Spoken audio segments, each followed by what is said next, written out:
Up guys, good morning. Another day, another setup naman po tayo. Ngayon, time check po tayo is 3:30 ng madaling araw. January 9. Deploy po tayo ngayon sa ating project sa Calaca, Batangas. Greenhouse and hydroponic system po. So ngayon po tayo makadeploy. Madaling araw po tayo alis para 7 to 8 a.m. Nandun na po tayo sa site. Medyo matuwa naman yung client. Okay, dito na kami sa site ng ating tropa. O, kaway-kaway mga bro.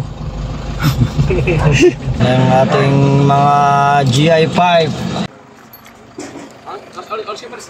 Nako, last stress pa ng hapon. Umaga. Ayan na po mga boss, nandito na po tayo sa ating project. Nalilinis na lang po tayo. 6x10 60 square feet greenhouse and hydroponic system. Okay, ang mga natin development sa area na to. Kakaroon ng buhay itong garden na to pag may greenhouse na.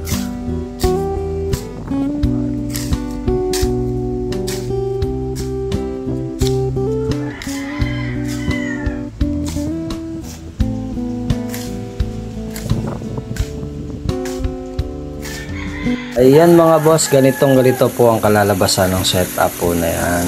Okay, may ano rin po siya, may with mat at saka naka half A po siya magkapilaan mga boss. Okay, thank you. Maraming salamat po sa pagtitiwala sa Silver Greenhouse Group of Installer mga boss. Thank you so much. God bless po sa lahat.